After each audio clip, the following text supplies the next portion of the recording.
Hey, we're live. Hey guys. Oh, this is how early it is in Montana. I'm not ready. Okay. Hey, welcome to Grounded with John Tester and Maritza Giorgio.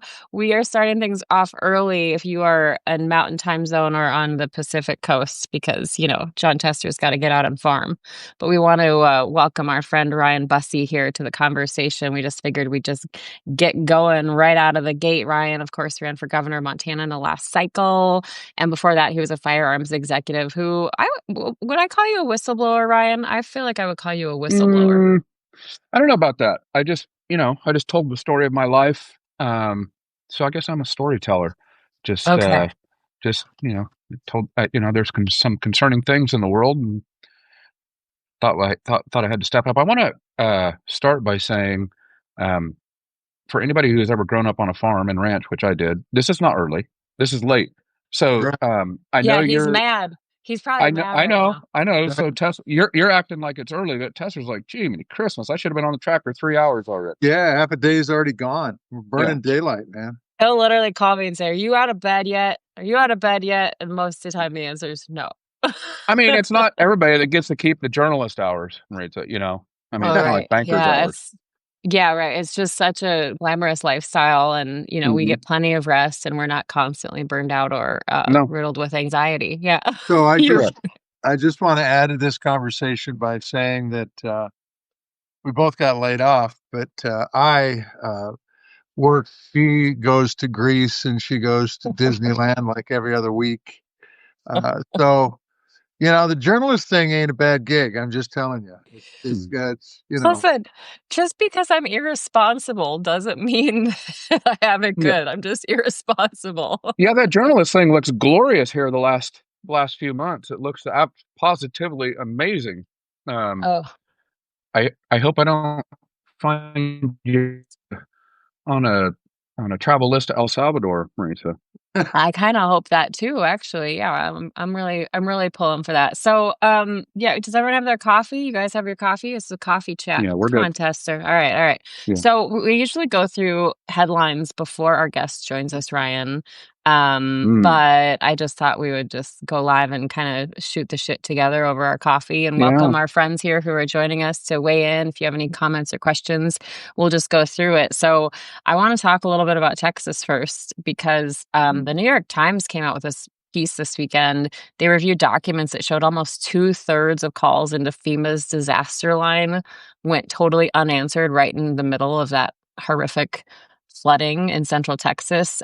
They say that's because FEMA laid off hundreds of contractors at call centers on July 5th. That's a day after the Guadalupe River rose 26 feet in 45 minutes. DHS Secretary Kristi Noem did not renew those contracts until 5 days later. Now, she went on Meet the Press this weekend and said, well, this just isn't true. But the data that the New York Times released says, on July 5th, before those contracts expired, they answered 99.7% of the calls. The next day, it was 35.8%.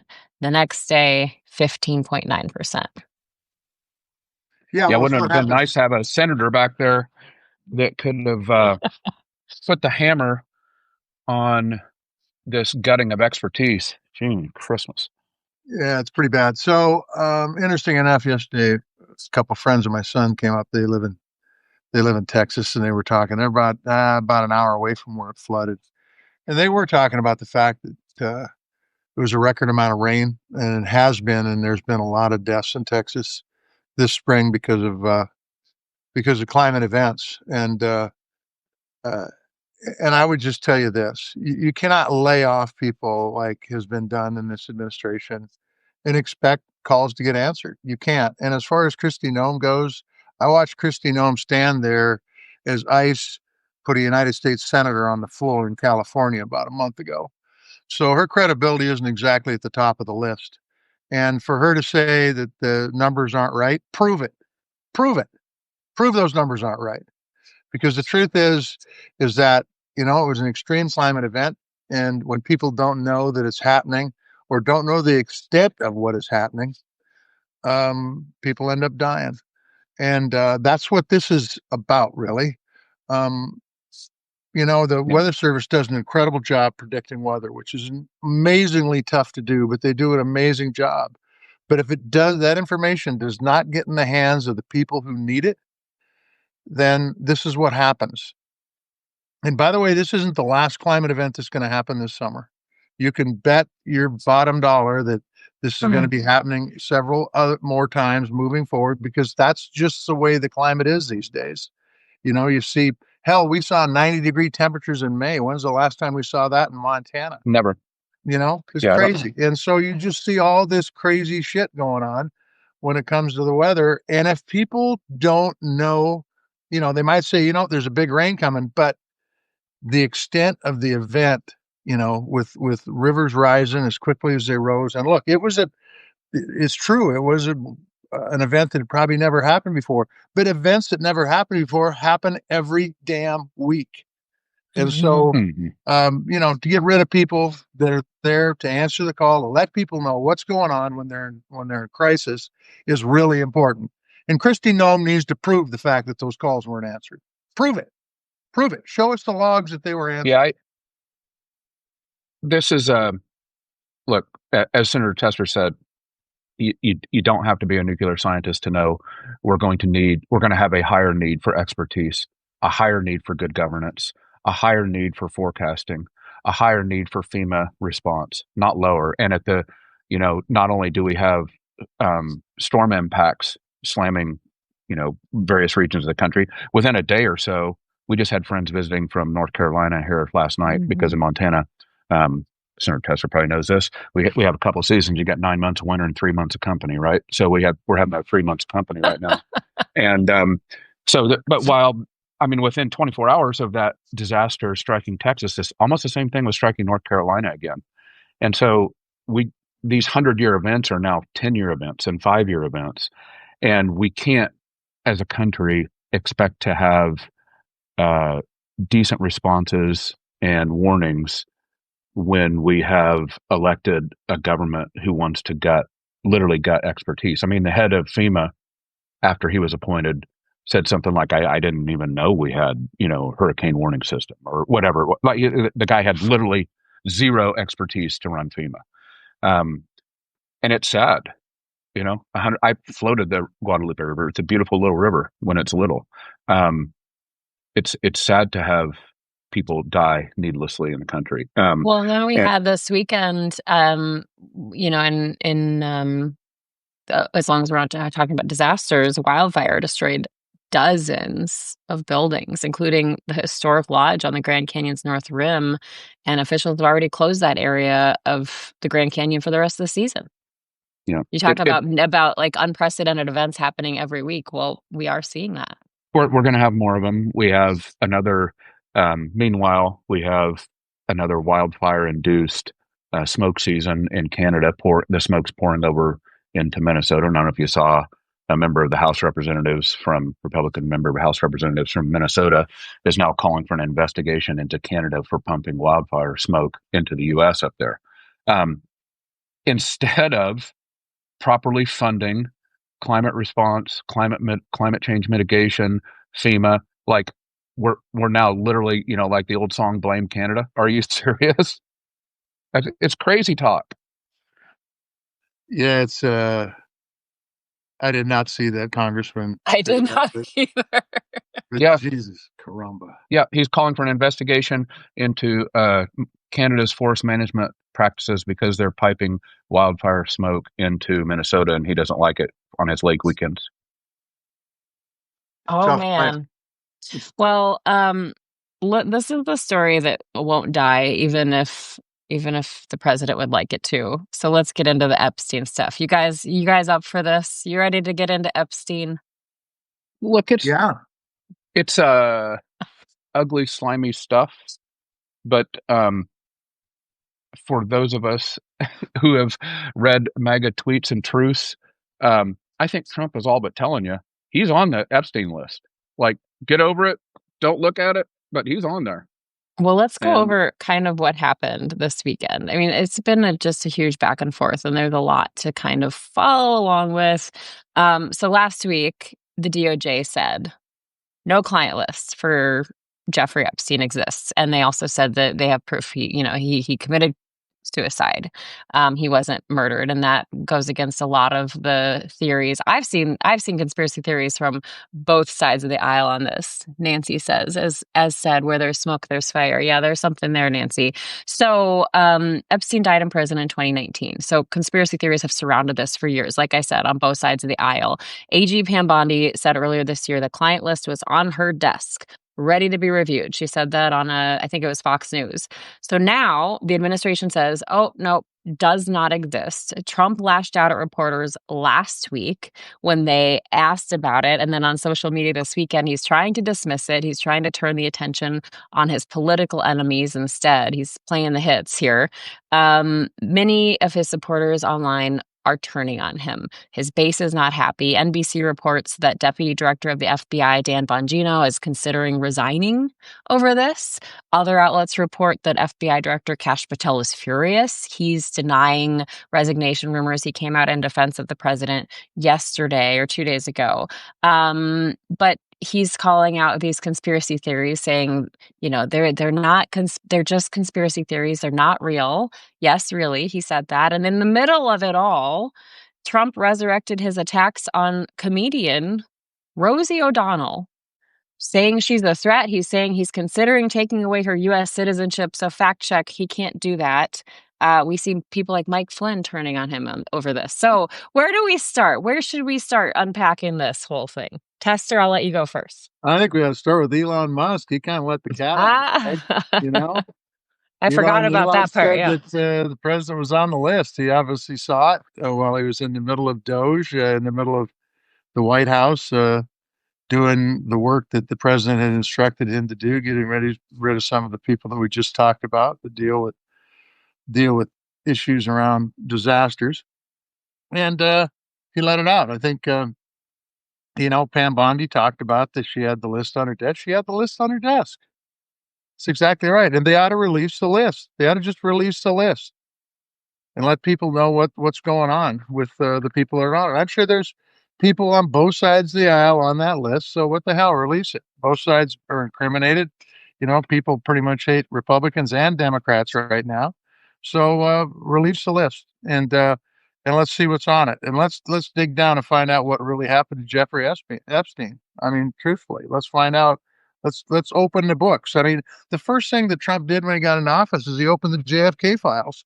Well, what the hell? They give them to Robert F. Kennedy Jr. Well, open these files, let people see what's going on. That's what his base wants. And I think that's what most Americans want, and that's what he ought to do. Yeah, I think Senator Tester's right. And I think one thing that Democrats should, I run into a lot of Democrats who think this is kind of slimy business below us to talk about, sort of soap opera-ish. Look, it's quite likely there's serious criminal activity, in those lists. We just went through a 4-year election cycle where pedophilia was commonly discussed, and Democrats like Senator Tester and I were, often those sorts of indictments are on all sorts of online message boards and everything. Just they like to throw it around here. So I think it's really important that Democrats realize sort of the era of rational issue-based politics is kind of gone. That's what Senator Tester is so good at. That's what made him so awesome in the Senate. But in our political sort of election sphere, these sort of emotional conspiracy theory, justice-based sort of things are really important. And so for Democrats to look past this as something to hammer on, as something that's important based, as something that is an emotional connector for so many MAGA voters, I think they're totally missing the boat. This is a hugely important thing for a large number of the MAGA base. And I don't like to get on here and plug other podcasts, but if folks aren't listening to Sarah Longwell's The Focus Group podcast, they really should. She just did a really good one. She's talking to Trump voters about the Epstein list. And if you want to understand how important it is, you should go listen to that podcast. If you want to listen to that podcast for the leading up to the 2024 election, you'd have known where the 2024 election was headed. It's a really good, she's just talking to voters out there. So go listen to that podcast and you'll understand how important this issue is. But I think we ought to be hammering it. Well, I mean, we see that it's important. And our friend Heather Cox Richardson, who so brilliantly lays out the day's news at the end of every day in her letters, she wrote last night that for the first time ever, Trump got ratioed on his own platform, meaning that there were more comments on his posts than likes or shares. And a lot of those comments are negative, and a lot of those comments are really trying to hold him accountable and saying, release this. We voted for you to do this, do better. So I think you can't, this is staying in the news cycle. And this is something that a lot of his base is really, really upset about. And so I think that is really the interesting piece of this. So many things that we've seen happen over the years, they move on, they move on, they move on. But this is sticking. And this is something that is really causing a major fracture from appearances, causing a major fracture inside MAGA. Yeah. Well, I mean, you could fix it pretty easy. Just come clean, let the information out. I think we're going to see John Yeah, Tester file a bunch you've of. already seen now. Yeah, you should. Well, you're already seeing now, right? He's already saying, well, okay, there is a list, but Obama made it. Biden doctored it. Like, so they're already trying to adjust expectations, right? Which is MAGA speak for, yes, Trump's on it, and we're going to try to we're going to try to deteriorate the validity of the list with this forecasting that they're doing. So, JT's right. There is a list, and it should be released, and you can just push send anytime. Could send it. He could break it right here, Marie. So you could have him on. You could have him on here, and they could just release The the list right to you. president? We'll just have the Yeah. president on. I'm sure he'd love to do that. Nancy wants you to fix it, Senator Tester. So here's what I predict. We're going to see John Tester use his spare time when he's on the tractor starting to write FOIA requests, Freedom of Information Act requests. He's going to go for the information about FEMA calls. He's going to go for the Epstein list. What else are you going to file for? Here's the only problem. I mean, the president listens to the Supreme Court rarely, and so why would he listen to me with FOIA requests? Okay, but we did not talk about the Rosie O'Donnell thing. He's threatening publicly that he's considering taking away her U.S. citizenship. So I don't know what else to say other than like this. Look, it's batshit crazy. You might as well just say what it is. Like to have. I don't. There's lots of U.S. citizens that I don't agree with. I've never conceived of saying, well, let's just make them an uncitizen. Like it's crazy talk. But Also, this is she moved to Ireland. Mm. She's not even here. She moved to Ireland. But I mean, like that to me, to start threatening to strip citizens of their citizenship, not even like naturalized citizens, which we've seen that being floated around, but like born here U.S. citizens. Mm-hmm. Tester, you have nothing to say about this? Well, I have plenty to say crazy about it. I mean, what the hell? I mean, I'm just not surprised by it at all. I'm not surprised at all by it. I mean, just think what's going on here. I mean, she probably, by the way, she's probably doing good things in Ireland. But the truth is, I mean, you got people that are shipped off to El Salvador with no due process. You've got a case in front of the Supreme Court that the Supreme Court walked on birthright citizenship. The Supreme Court didn't make a decision on it; they punted. You've got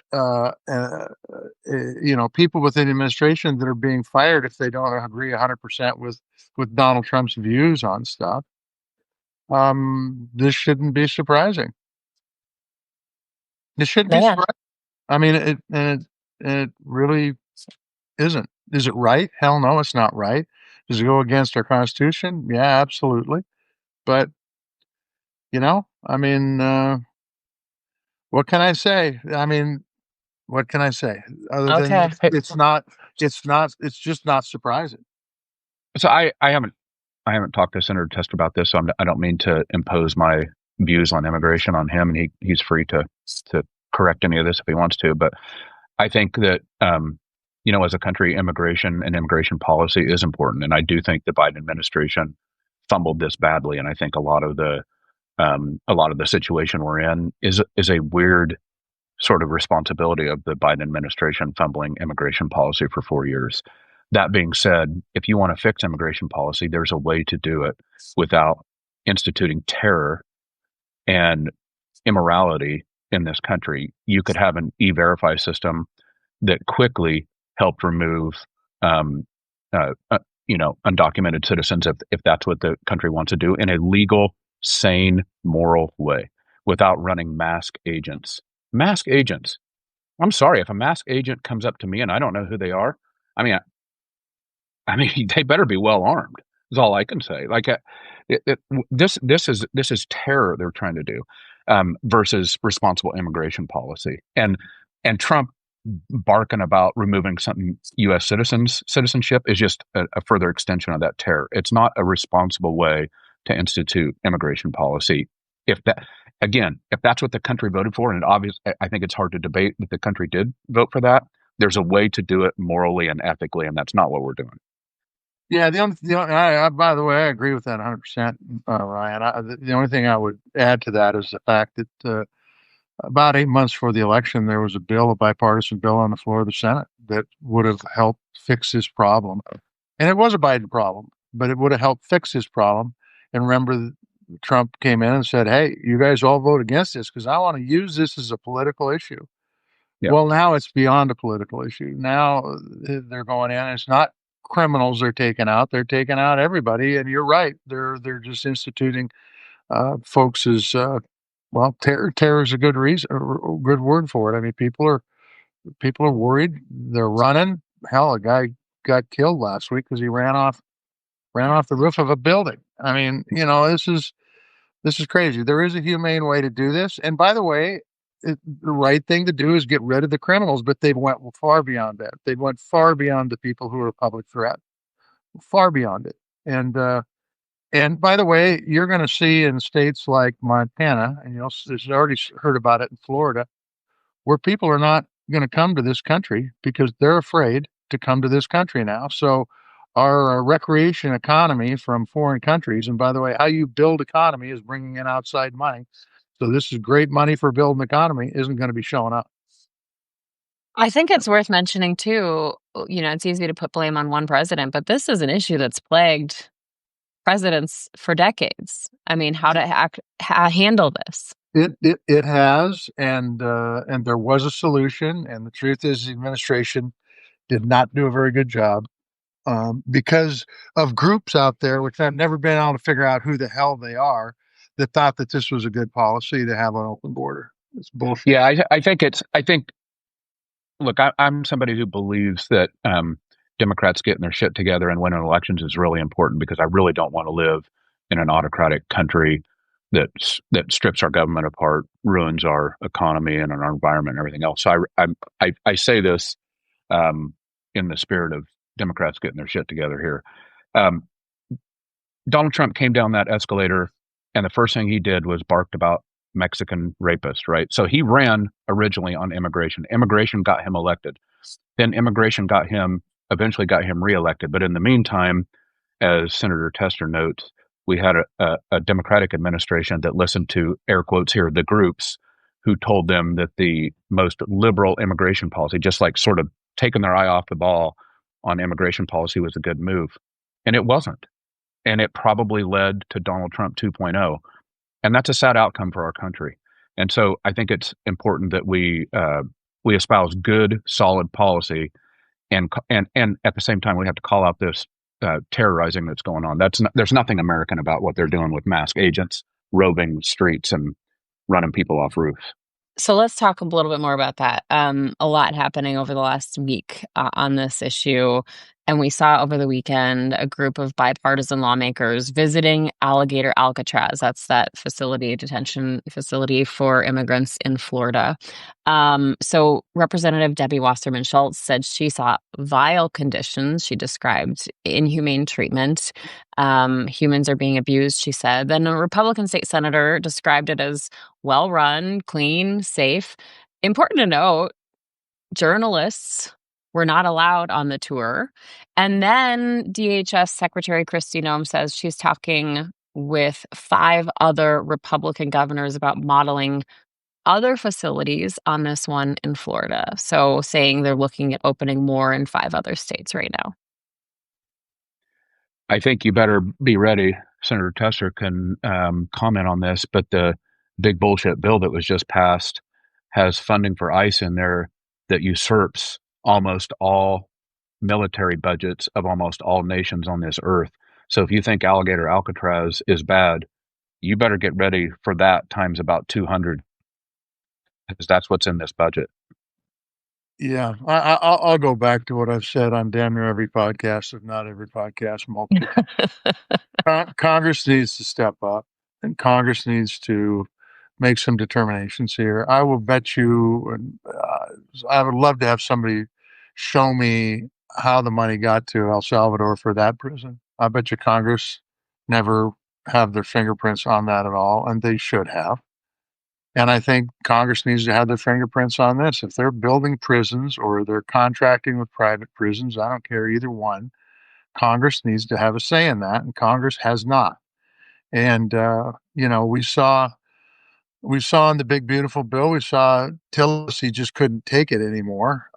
He just couldn't take the stuff that bill was going to do to his home state of North Carolina, and he finally said, "I'm not going to vote for this thing." And then he's talked about other folks that he wouldn't have voted for either. Look, at some point in time, those good people I served with should get a fill of this shit, and they should start speaking up and saying, hey, this is not what the United States of America is. We need to follow the Constitution. Congress needs to have a role in this. And it just isn't the president who makes these decisions. But as of now, those incidences have been few and far between. And if they don't wake up and do it, we're going to lose it. And that's not a good thing. John, I got this theory I want to run by you and see what you think. I I believe that what Trumpism has done is sort of stripped our politics right to the studs, right? Everything, all the drywall and the insulation and the paint and all the fixtures, it's all gone. It's right down to the studs. And the only thing that matters now to the right and MAGA and Republicans. The only thing, there is no more. Remember these times when like lobbyists or groups or whatever would come to DC and like, hey, Senator such and such, couldn't you just go from a 49 to a 51 or a 47 to like there was a subtle policy negotiation and you counted on senators over there to just do the right thing. The, that sort of ethereal stuff is gone. And now we're down to the only thing that matters is electoral politics. That's it, whether they keep their seat or lose their seat. And so Tillis looked at that and said, I'm not going to be able to do all this and keep my seat. I'm out of here. He did the right thing. I wish he'd have done it 4 years ago. And so now I think that as Democrats, we need, or folks who care about the country, we need to understand the only thing that motivates that side is losing or winning seats. And I say this as a run up to, we're headed into 2026 and 2028, and they're doing some very, very unpopular things that I think are going to have very bad electoral consequences. And I wonder what you think about that, and if you think maybe there's going to be more Tillises and more folks in the House who realize there's bad electoral consequences coming for this. Yeah, well, I think that absolutely is going to happen. I think there's going to be more and more folks who take a look at it. I want to tell you, we also saw it from the Democratic side. We saw a lot of folks retire early because it's a pain in the ass, quite frankly. I mean, they're not getting policy done. It's all about politics all the time, and Congress isn't inserting themselves. I haven't talked to them about why they stepped down, but the truth is, I could see it. I could see why. And so you've got that, and then you've got the folks that are going to look at it from an electoral standpoint and say, this isn't worth it. And especially when you have the president saying, if you don't agree with me 100% of the time, I'm going to run a primary against you. And, about 15% of the people vote in those primaries, and they'll be able to take them out. So all that is there. But I would just back up a little bit. All this is because of a decision made by the Supreme Court back in 2010 called Citizens United, where we have seen a tenfold increase in the amount of money coming into these elections. And it doesn't make our democracy work better. It doesn't inform the electorate when they go to the polls in a better way. In fact, just the opposite, I contend. And so if we want to get our arms around the folks who are doing things just so they can get reelected, then we ought to fix Citizens United. We'll probably, I imagine we're going to get into public lands at some point in time.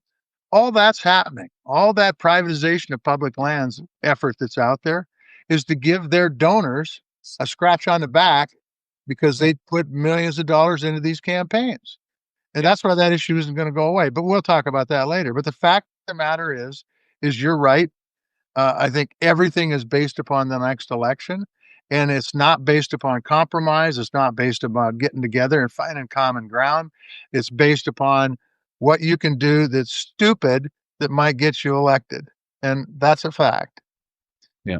I mean, I think, but before we move on, Rita, I think something in this bill that's going to be very impactful, something that Senator Tester cares a lot about, and I do, what they've done to Medicaid and healthcare, especially in states like Montana, is going to reverberate for decades, and it's horrific.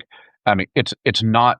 When I ran for governor, some of the most poignant meetings I had were with hospital executives, most of which were probably Republican voters or considered themselves conservative. But when they shut the door in those boardrooms and explained, and because Medicaid expansion in Montana, for those of you outside the state, so it was a big deal here, and we wanted to make sure we kept it. And those hospital executives would shut the door and say, "Look, if we don't get this done, um, ambulance services are going to go away. Our rural clinics are going to close down. Mental health care programs are going to go away. Substance abuse programs are going to go away because those are all either funded or subsidized by federal health care insurance, Medicaid."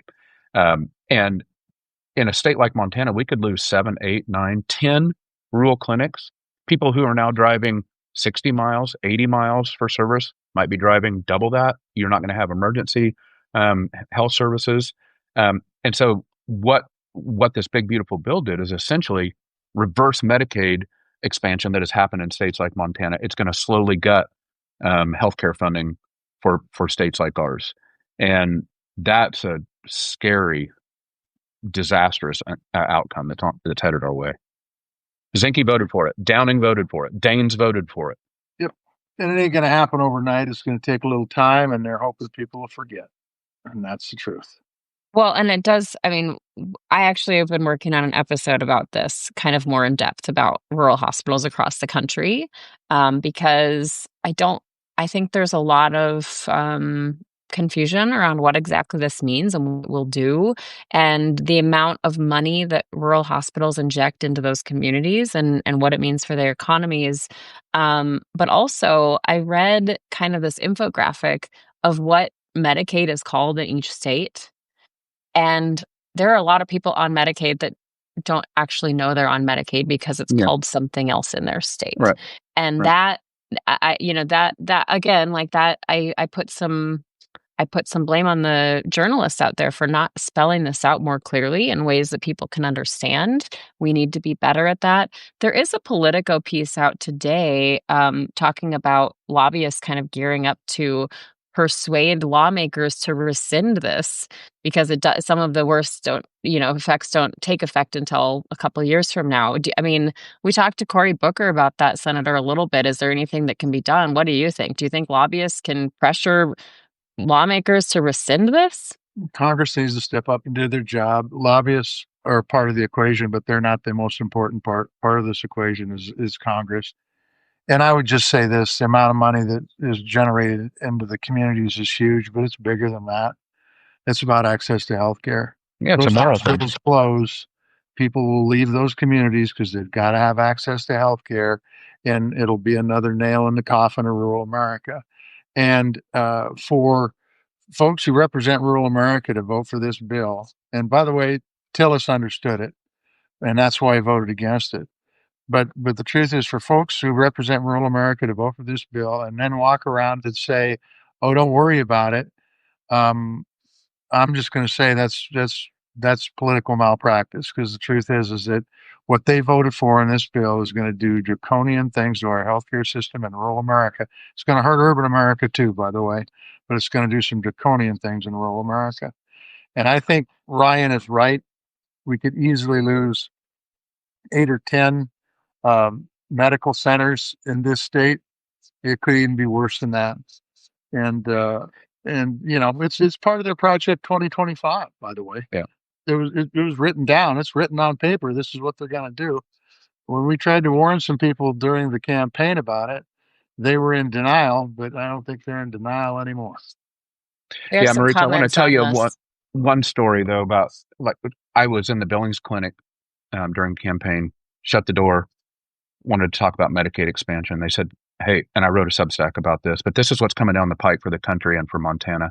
They said, just so happens we have a older Native American gentleman who was just, we just put him in the ICU. He had multiple heart attacks this morning, and his story is one you ought to hear. I said, well, what happened? He said, well, a couple of weeks ago, Gianforte, who is our governor, had used this trickery, which they're going to use similar trickery across the country, to kick this guy. 132,000 Montanans got kicked off their healthcare coverage, Medicaid coverage. This guy was one of them. 2 weeks before, he shows up at the clinic to get his heart meds. They say, sorry, sir, you're booted off Medicaid. You got to go back and reapply. Well, the reapplication process was a shit show, and he couldn't get reapplied. So he went 2 weeks without his heart meds. On about after the second week, he has a couple massive heart attacks. He shows up in the ICU. So instead of providing him with $30 worth of heart meds through Medicaid, our governor decides to kick him off of Medicaid, and now he's in the ICU for weeks. I don't even know if he lived. So the immorality of it is just shocking. But the stupidity of the business sense of this is really shocking. $30 versus what's it cost in the ICU per minute? $3,000 a minute? I don't even know. Cardiac ICU, and insured customers and the hospital are bearing that expense. So if you care about your healthcare expense or your healthcare coverage or your hospital staying in business, that's a story that's going to be reenacted multiple times, and it's immoral, and it's stupid from a dollars and cents standpoint. We have a comment from Pam. She says Montana's getting ready to ask for a waiver to allow co-pays and work requirements be instituted early here. I read about that. And we have other people commenting too that, even if Congress stepped up, I mean, Senator, do you think they'd need a veto-proof margin to get Trump to even sign anything? Probably. That'd be my guess. I mean, he had to have it done by July the 4th. I don't know why, but, they couldn't debate it. They couldn't do what they needed to do. Just had to pass it, and they did. And it's on them. It's not on Trump. So, yeah, I mean, I think the horse is out of the barn on this. I think it's really going to be tough to bring it back. Well, let's talk about public lands now that we're kind of into stuff in the bill. We know that you both have talked a lot about this and been very outspoken about this. I know Ryan has written about it. So the provision to sell off public lands, Mike Lee's provision, was removed from the big bill. But as I'm hearing and reading, this fight isn't over. So let's get into it. Like, what are your number one concerns, Ryan? Well, first off, I'm going to correct your reporting there. Okay, let's do it. Sorry. Well, no, I'm frustrated that that's labeled as a Mike Lee proposal. Why? Because, look, this is in the Republican Party platforms for 11 state Republican parties, including Montana, for 11 state platforms, and has been for 15 years across the West. It's been in the National Republican Party platform. Almost every single House member, when that bill was in the House, almost 200 and some Republican House members voted yes. Basically all the Republican senators were set to vote yes. There was some waffling around with Daines and Sheehy in the Idaho senators. They never had to vote. But the fact that they even had to think about it, or that it was a tough moral decision, gosh, do we say yes on selling our public lands? Up to 330 million acres, 40% of our national birthright, was in that bill. And it was a tough call for them. So if you think, like, this is on the knife's edge all the time, and it's woven throughout Republican Party politics. They've been telling you they're going to do it. They've been trying to do it in the states. They wrote it into their platforms. They're elected, and they plan on doing it. So yeah, Mike Lee. I'm sure. John didn't spend a lot of time with Senator Lee. I got lots of words for that guy. He's not the most enjoyable cat in the world. But this did not just come from Mike Lee. This is deep inside Republican politics, and as Senator Chester said earlier, this is a payoff to their big corporate buddies. Ryan Zinke made $1 million a year after he got kicked out of the Trump administration. What do you have to do to get kicked out of the Trump administration? That's an impressive feat. But he made almost $1 million a year lobbying for who? ConocoPhillips and big mining corporations. This is just a payoff to them. Yep. All I can say is he's right. And all I can tell you is that it isn't just Mike Lee.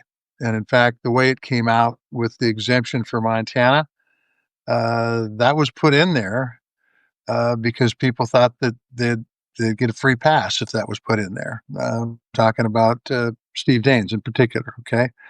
And the truth is that he sits to the right of Mike Lee, right next to him. He's next in line to be chair of that committee. He voted for him to be chair of the committee. Yeah. He voted What's for that? him. He voted for him to be chair of the committee.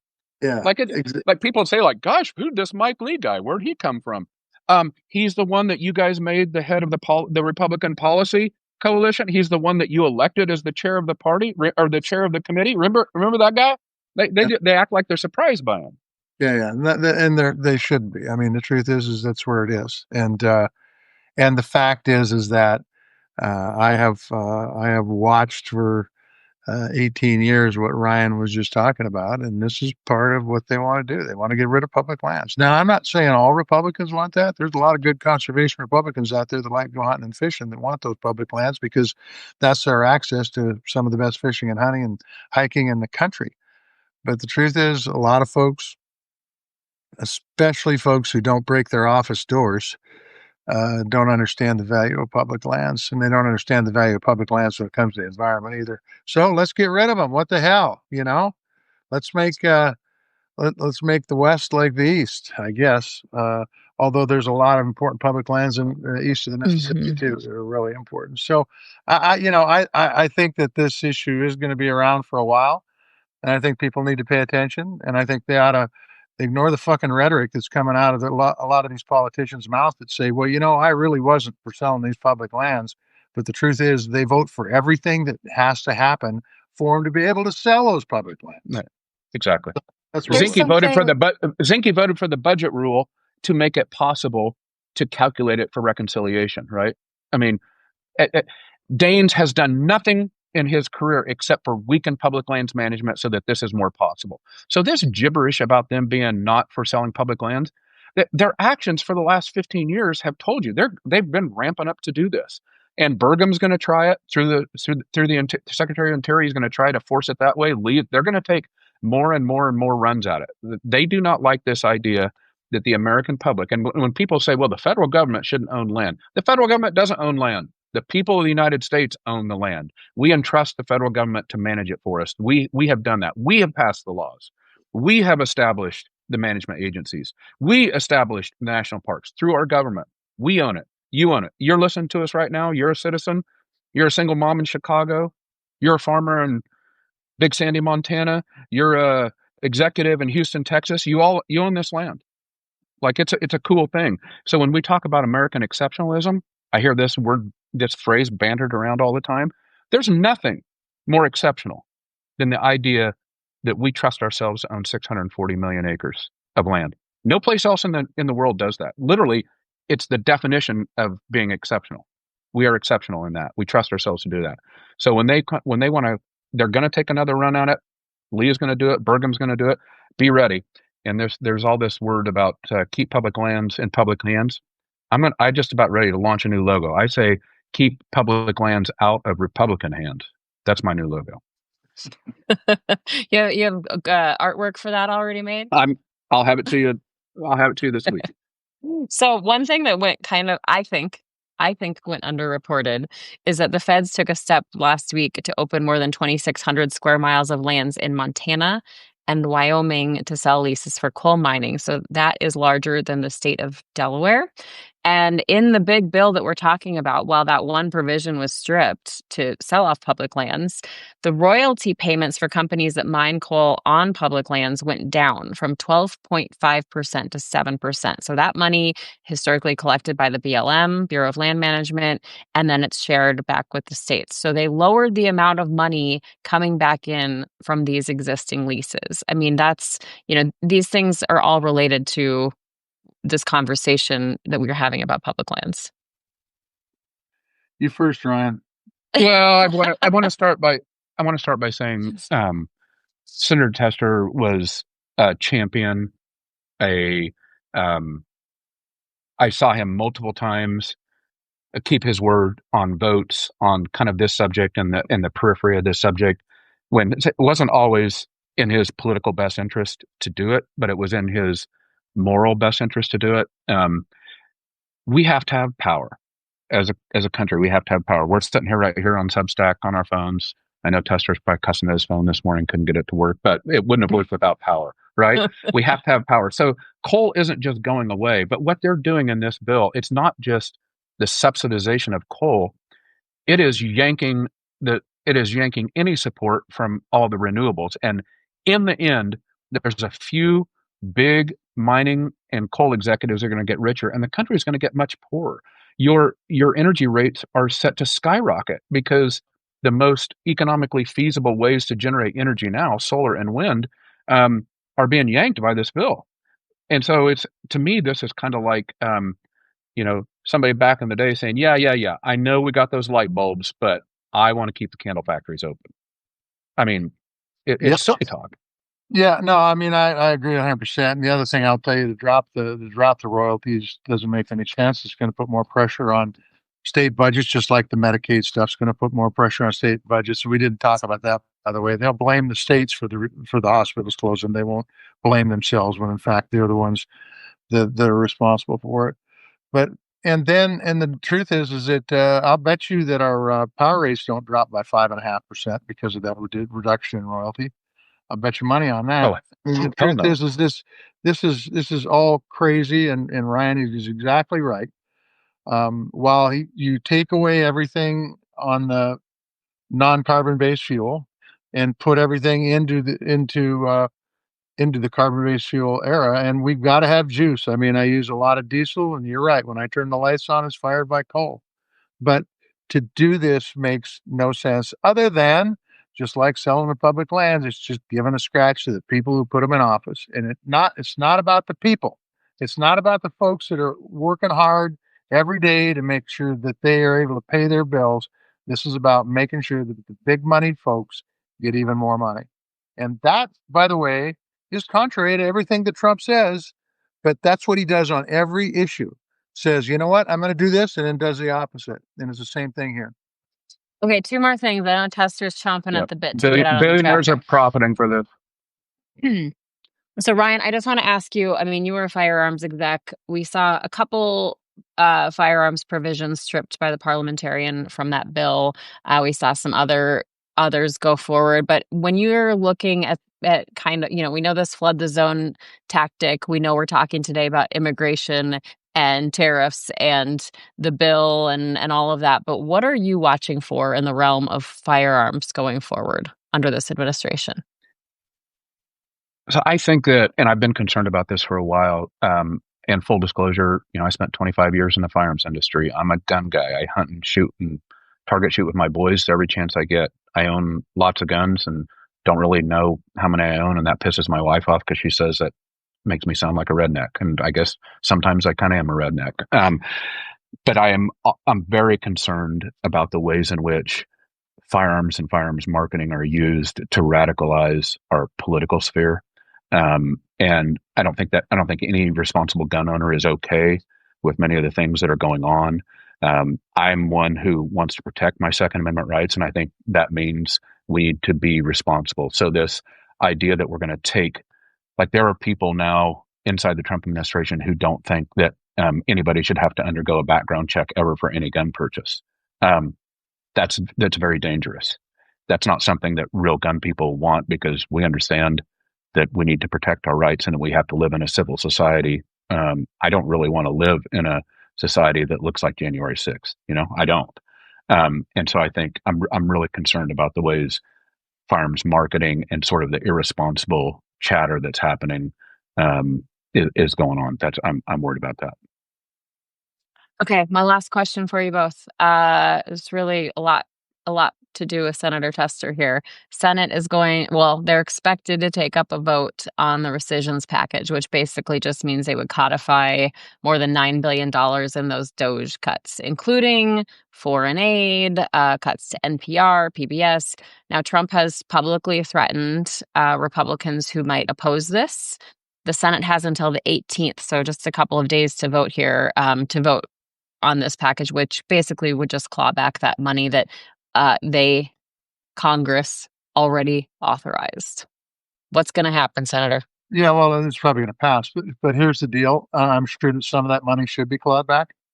But Congress's role here is to make sure that they know the impacts of the decisions before they vote for the bill or vote against the bill.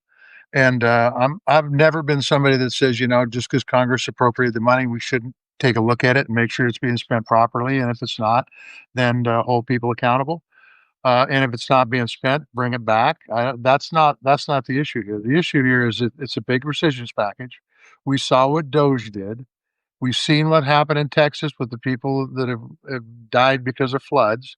The list goes on and on. Congress needs to make sure that those rescissions meet the needs of the people out there that are impacted. And if they don't, they shouldn't vote for the bill. Or they should amend the bill so it does. And so that's what I would say. As far as the threats from the president, at some point in time, these folks that serve in Congress need to grow a set and do what's right. And that's exactly what needs to happen. But if the E in Doge stands for efficiency, Yeah.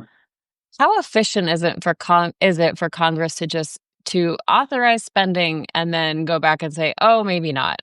I mean, Well, that look, doesn't seem like efficient to me. no, it is efficient when Oh, okay. when they authorize the spending and then they go and they take a look to make sure that people are held accountable how the money is being spent, and if the money isn't being spent, bring it back so it's just not sitting there. That's not a bad thing to do. That's actually a pretty good thing to do. What I'm concerned about here is they're going to codify a lot of the stuff that Doge put through.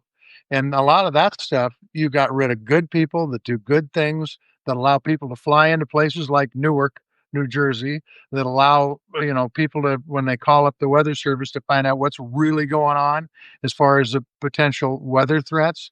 And the list goes on and on and on. The USAID stuff. Look, there's not a person I shouldn't say that.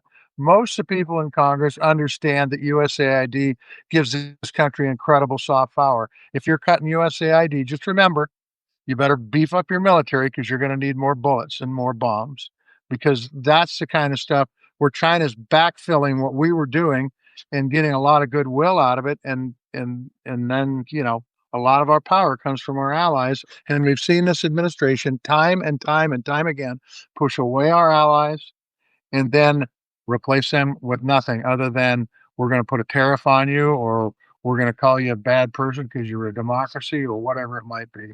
So, And as you know, Nancy pointed out in our chat earlier here on this live Substack, the whole firing of State Department staff too over those yeah. last week. And by the way, the impacts of that aren't going to be felt right now, but they sure hell will be felt in the future.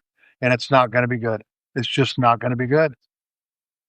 I love seeing both you guys in the morning, but now I'm depressed because I'm pissed off that Tesla's not my senator anymore. Because that Well, sounds he's like pissed. something a U.S. senator would say, not that gibberish I'm hearing back there coming from back east now.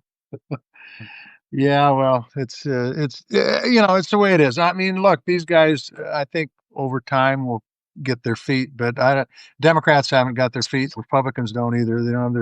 They don't know how to handle what's going on. And the truth is, they just need to look at the Constitution and read it, understand it, quit looking for loopholes, and do their job.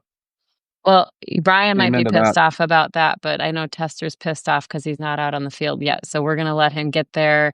I want to thank you both. Is there anything I missed? Anything you want to talk? You want to talk about Disneyland? Because our vice president was there this weekend. Oh, that's great. Good.